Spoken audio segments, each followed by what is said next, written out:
따라서 한번 해보겠습니다. 그로 말미암아 지음 받은 나, 우리를 지으셨다라는 이 사실 속에 담겨 있는 신앙의 교훈을 우리 아침 한 가지 건져가는 시간이 됐으면 좋겠어요.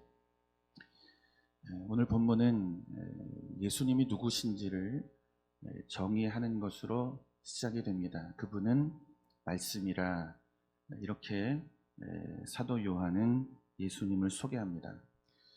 그렇다면 왜 사도 요한은 예수님을 말씀이라 이렇게 우리에게 소개하고 있는가? 우리 이어지는 18절 말씀을 한번 보겠습니다. 18절 같이 읽습니다. 본래 하나님을 본 사람이 없으되 아버지 품속에 있는 독생하신 하나님이 나타나셨느니라. 아멘. 하나님을 본 사람이 없다는 거죠. 정확히 말하면 우린 하나님을 볼 수 없는 인생들입니다. 로마서 3장 23절의 말씀을 보면 모든 사람은 죄를 범했고 하나님의 영광에 이를 수 없다, 이렇게 말씀하고 있습니다. 죄인은 거룩하신 하나님을 볼 수가 없습니다.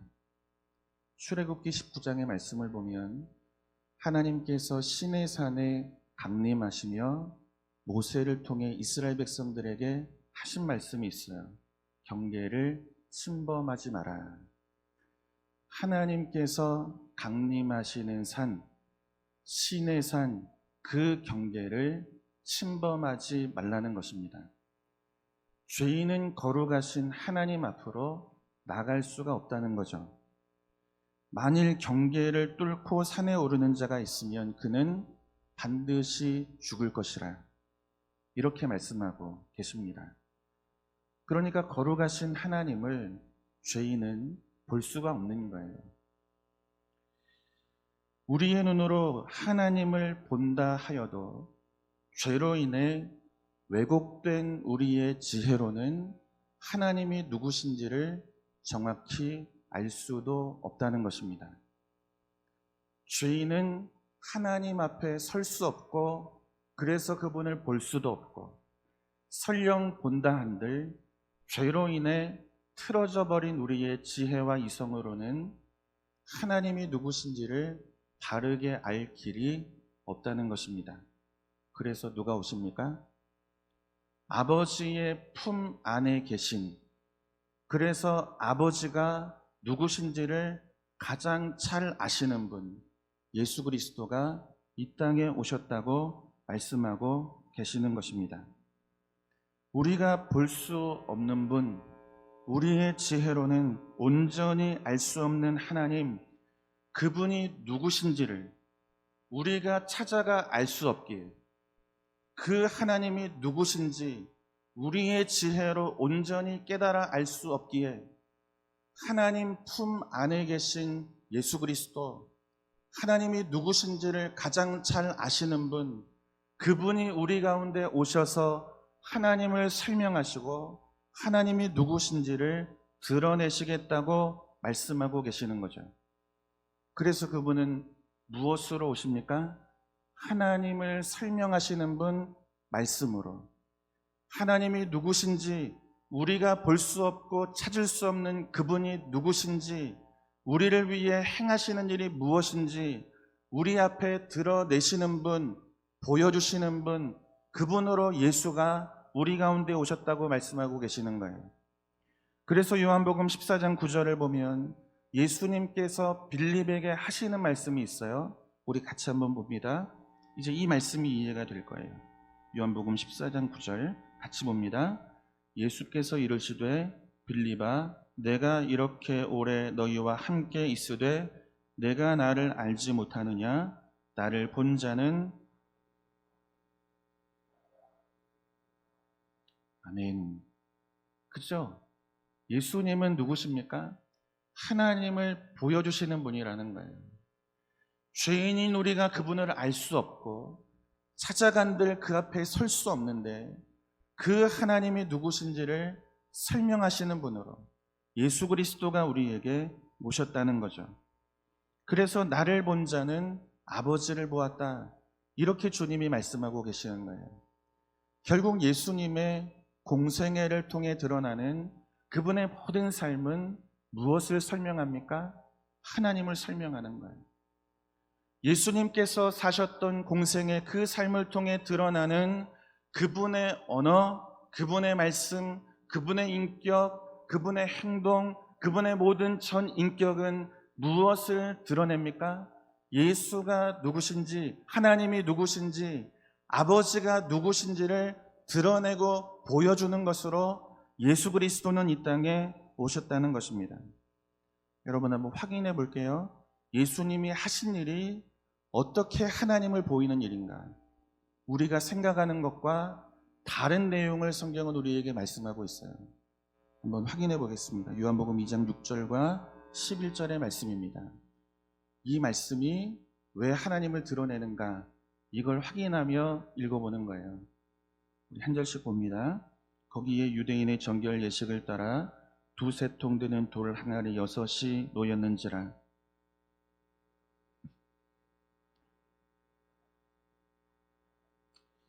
이제는 떠서 연회장에게 갖다 주라 하시매 갖다 주었더니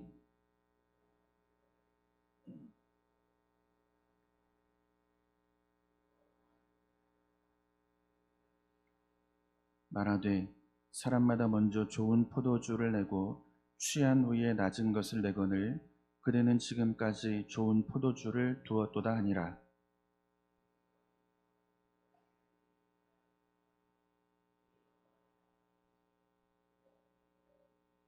아멘.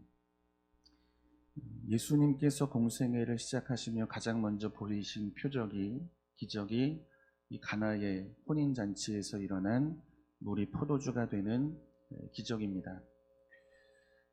주님은 유대인들이 정결 예시에 사용하는 돌 항아리에 담겨 있는 물을 포도주로 바꾸어 놓으십니다.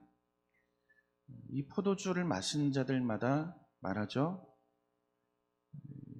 가장 좋은 것을 먼저 내고 취한 후에 낮은 것을 내거늘 어찌하여 당신은 좋은 것을 나중에 주느냐, 이렇게 이야기를 합니다.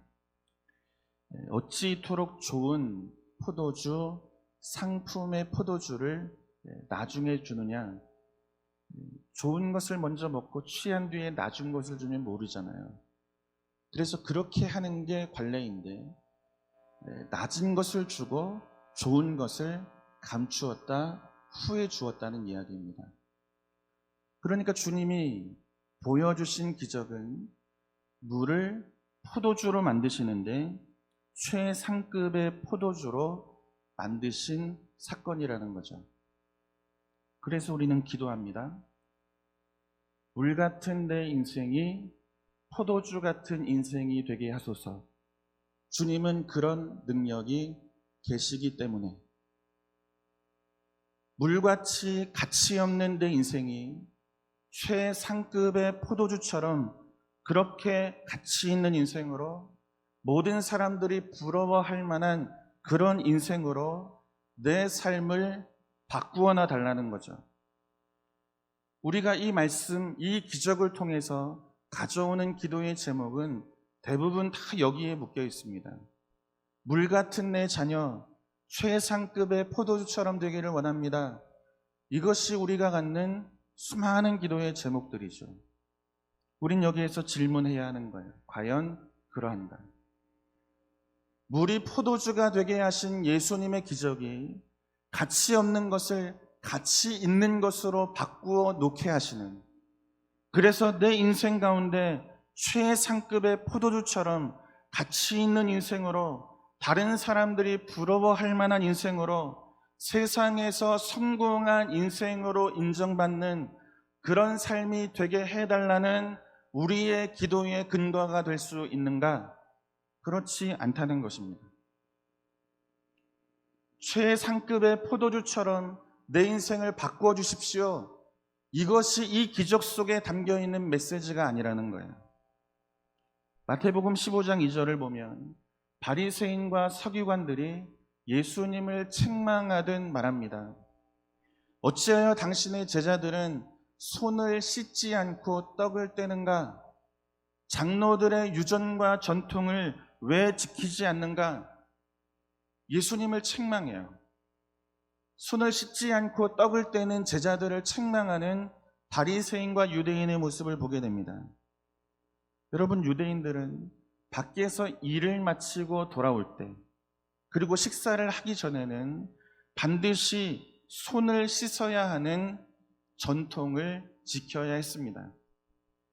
그래서 집집마다 돌 항아리에 손을 씻는 물을 만들어 놓았던 거예요. 그런데 주님이 정결 예식에 사용하는 항아리에 담긴 물을 포도주로 바꾸시는 거죠. 그리고 이 기적과 사건으로 누구를 설명합니까? 하나님을 설명하고 계신다고요. 우리의 인생이 최상급의 포도주가 되게 하십시오. 이 기도의 제목을 던져주시려고 보여주신 기적이 아니고, 물이 포도주가 되는 이 사건 속에 주님은 하나님이 누구신지를 우리 앞에 설명하고 계시는 것입니다. 너희의 더러운 죄는 물로 씻겨낼 수가 없다는 것입니다.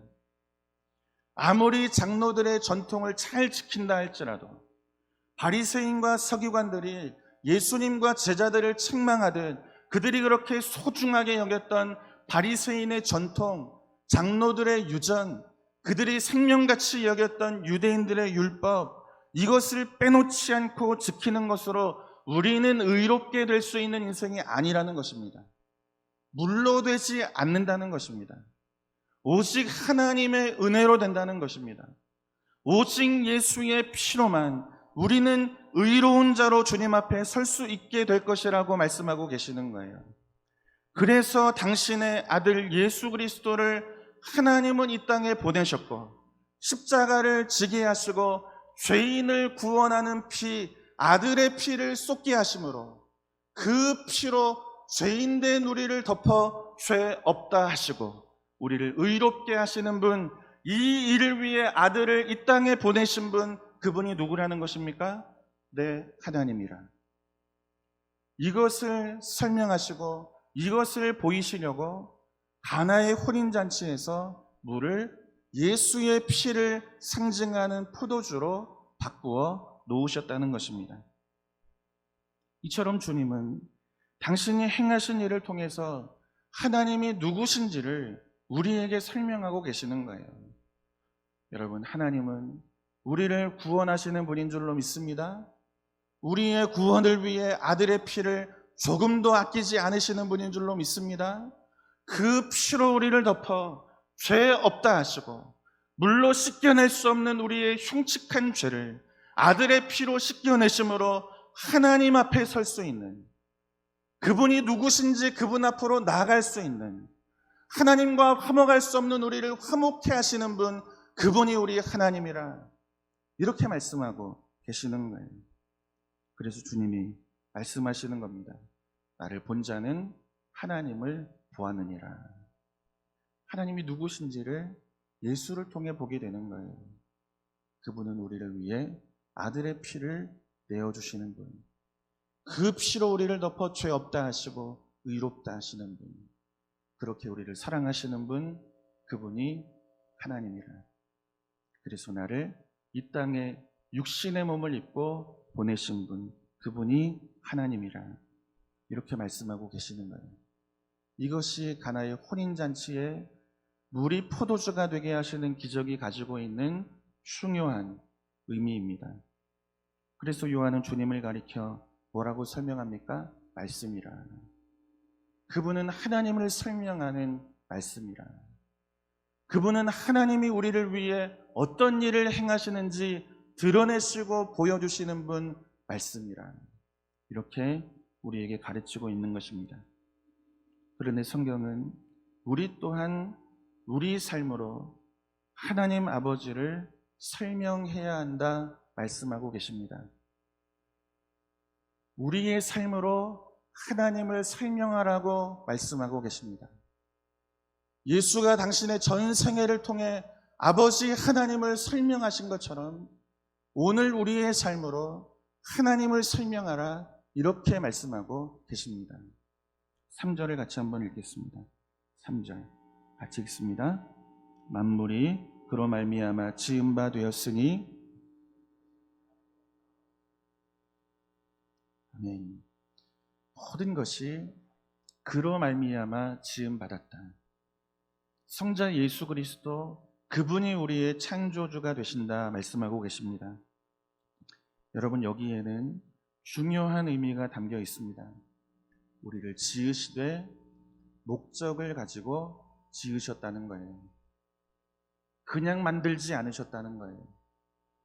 우리를 지으신 분, 우리를 지으실 때에는 목적을 두고 만드시고 지으셨다는 것입니다.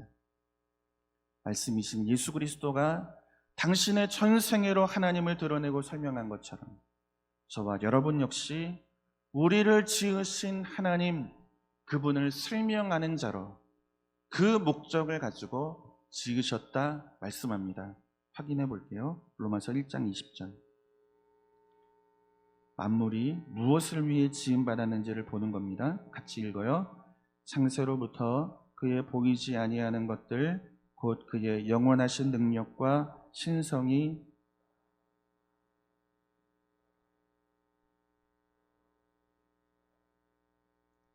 모든 만물이 무엇을 드러냅니까? 그분이 지으신 의도와 목적을 가지고 창조하신 모든 피조물은 창세 전부터 가지고 계신 영원하신 하나님의 능력, 그분의 신성을 드러내는 목적으로 우리를 지으셨다고 말씀하고 있는 줄로 믿습니다. 우리는 예수 그리스도를 드러내는 자여야 하는 줄로 믿습니다. 교회를 통해 온전히 드러나야 하는 분, 그분은 하나님이신 줄로 믿습니다. 목사의 위대함이 드러나거나 사람의 힘이 드러나지 않고 하나님의 위대하심, 그분의 전능하심, 그분이 온 우주의 주인이라고 하는 이 사실이 교회를 통해서, 믿는 저와 여러분을 통해서, 우리의 전생애를 통해서 반드시 드러나야 할 줄로 믿습니다. 시편 19편의 말씀을 보면 그래서 시인이 이런 고백을 하고 있어요. 하늘이 하나님의 영광을 선포하고 궁창은 그의 행하신 일을 나타내는도다, 이렇게 말씀하고 있어요. 그의 손으로 지으셨죠, 하늘을. 그런데 그 하늘은 하나님의 영광을 드러내고 있다는 거예요. 피조물은 그분의 영광을 드러낼 목적으로 지음받았다는 거예요. 하나님께서 당신의 손으로 지으신 궁창은 하나님이 행하신 귀하고 놀라우신 일, 그 일하심을 나타내고 있다고 말씀하고 계시는 것입니다. 우리도 그분의 손으로 지음받은 인생이라는 거죠. 우리의 인생을 통해서 드러나야 하는 가장 중요한 것은 하나님의 영광, 그분의 영원하신 능력, 그 신성이 저와 여러분의 전 존재를 통해서 나타나고 설명되어져야 한다고 성경은 우리에게 말씀하고 있는 것입니다. 우리의 언어를 통해서 하나님이 보여져야 되는 거예요. 우리의 인격을 통해서 예수 그리스도의 인격이 드러나야 하는 거예요. 이 사람을 보면 예수님이 이랬을까? 그 모습이 보여져야 한다고요. 우리 교회를 통해서 사람들은 하나님 참 살아계신 분이구나, 하나님의 영광의 높으심이 교회를 통해서 보여져야 한다고요. 이 일을 위해서 하나님은 저와 여러분을 빚으시고 창조하시고 만드셨다고 말씀하고 계시는 것입니다. 그래서 주님이 우리에게 하시는 말씀이 또 이 말씀이에요. 마태복음 5장 13절에서 16절 말씀입니다. 우리 같이 한번 읽어요. 조금 길지만 시작. 너희는 세상의 소금이니 소금이 만일 그 맛을 잃으면 무엇으로 짜게 하리요? 후에는 아무 쓸데없어 다만 밖에 버려져 사람에게 밟힐 뿐이니라. 너희는 세상의 빛이라. 산 위에 있는 동네가 숨기지 못할 것이요, 사람이 등불을 켜서 말 아래 두지 아니하고 등경 위에 두나니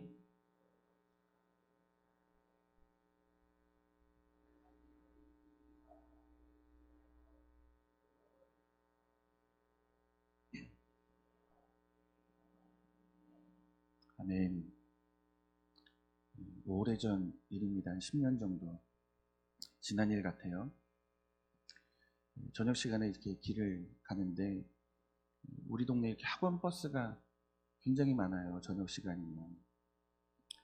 그런데 학원 버스 안에 있는 한 아이가 저를 부르는 거예요. 큰 소리로. 뭐라 부르겠습니까?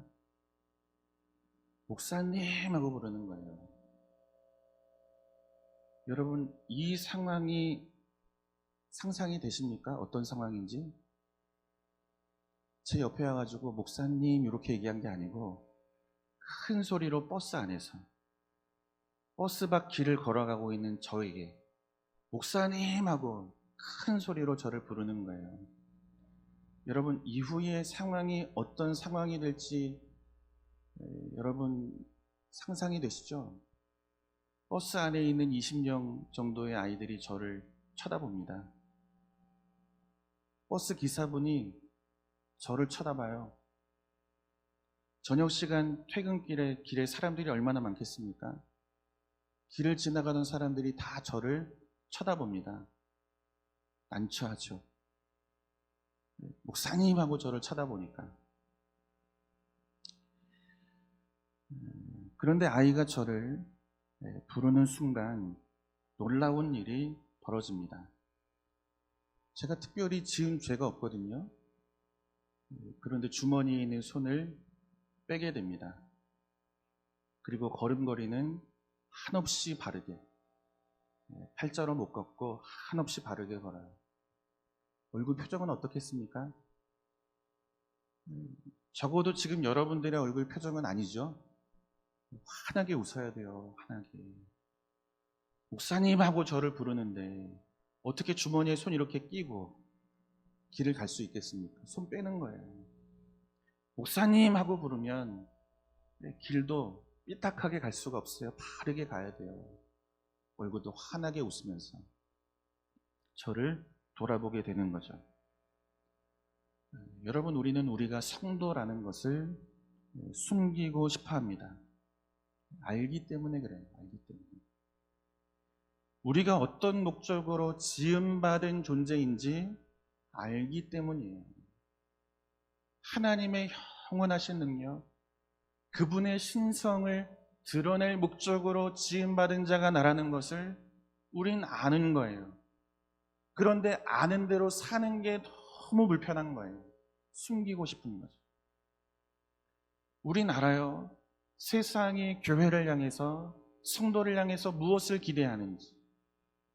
저 사람을 통해서 예수가 누구인지를 보기를 원하죠. 예수의 인격이 드러나는 것을 기대하죠. 우리의 한마디 언어, 걸어가는 그 모양새, 사람들과의 관계, 얼굴에 비춰지는 표정 하나하나에 예수 그리스도가 드러나기를 세상이 교회와 우리를 향해 기대한다는 거 우리 너무너무 잘 알고 있는 거예요. 그런데 어렵죠. 불편하고. 그래서 숨기고 싶은 거예요. 주께서 우리를 위해 자신을 내어주신 것처럼 희생하고 섬겨주고 사랑하고 낮아지고 죽어지는 삶을 살아야 한다는 것 너무너무 잘 알고 있어요. 그러나 그렇게 사는 삶이 불편한 거예요. 어려운 거예요. 그러니 숨기고 싶은 것이 우리의 모습이라는 것입니다. 그런데 주님이 말씀하시는 거예요. 너희는 세상의 빛이라. 사람이 등불을 켜고 말 아래 두지 않고 등경 위에 두는 것처럼 나는 너희를 세상 가운데 조금도 숨기고 싶은 마음이 없다, 이렇게 말씀하고 계시는 거예요. 등불을 켜서 말 아래 두지 않고 등경 위에 두는 것으로 온 세상에 그 등불을 보게 하시는 것처럼 나는 너희를 숨길 마음이 조금도 없다는 거예요. 나는 너희 교회를 세상 가운데 숨길 마음이 조금도 없다는 거예요. 우리는 불편해요. 우리는 어려워요. 그래서 숨기고 싶어요. 내가 목사라는 거, 내가 장로라는 거, 내가 권사요, 안수집사요, 집사라는 거, 그 속에서 드러나야 하는 예수의 인격, 그 삶을 사는 것이 너무너무 어렵고 불편한 것을 알기에 우리는 숨기고 싶은 거예요. 내 마음이 원하는 대로. 그렇게 살고 싶은 것이 우리의 모습이죠. 그런데 주님은 우리에게 말씀하는 거예요. 나는 숨기고 싶은 마음이 조금도 없다는 거예요. 세상 가운데 예수가 하나님을 드러내신 것처럼, 그래서 하나님이 누구신지를 조금도 알 수 없는 우리가 하나님이 누구신지를 알게 되고 믿게 되고 그분 앞에 설 수 있게 된 것처럼, 우리를 숨기지 않으시고 말 아래 두지 않으시고 등경 위에 두시는 것처럼, 그렇게 세상 앞에 예수가 누구신지, 그분의 십자가가 무엇인지, 그 십자가를 통하여 세상을 향하여 하나님이 가지고 계시는 계획, 그분의 사랑과 구원이 무엇인지, 내가 너의 인격을 통해서, 내가 너의 언어를 통해서, 내가 너의 삶과 전인격을 통해서 세상 가운데 숨기지 않고 드러내기를 원하신다고 말씀하고 계시는 것입니다. 과연 이 사람이 예수님 믿는 사람이 맞는가? 안 숨기신다는 거예요. 드러내게 하시겠다는 거예요. 성도라는 이름을 가지고 저와 여러분의 삶의 태도, 사람들과의 관계에서 보여지는 표정 안 숨기시겠다는 거예요. 세상은 다 본다는 거예요. 과연 성령교회가 하나님의 영광을 드러내는 교회인지 세상 모든 사람들이 볼 수 있도록 말 아래 두지 않고 등경 위에 두셔서 조금도 숨기지 않으시겠다고 말씀하고 계시는 것입니다. 사랑하는 성도 여러분, 성도라는 이름으로 사는 길은 참 불편하고 어려운 길입니다. 우리의 전인격으로 예수의 사랑과 섬김, 희생과 헌신을 보이는 것은 너무너무 어렵기 때문입니다. 그러나 기억하셔야 됩니다. 예수 그리스도가 당신의 삶으로 하나님 아버지를 설명하셨던 삶은 편한 길도 아니고 쉬운 길도 아니고 불편하고 어려운 길이었다는 것입니다. 불편함을 넘어 고난이 있는 길이고 아픔이 있는 길이었다는 것입니다. 그 고난과 아픔 끝에서 주님이 마주하신 마지막 아버지를 드러내는 그 길은 십자가에서 죽어주시는 길이었다는 것입니다. 당신의 생명을 내놓는 길을 주님은 가시는 거예요. 그리고 우리에게 말씀하시는 거죠. 이 일을 위해 내가 너희를 지었노라. 이렇게 말씀하고 계시는 줄로 믿습니다.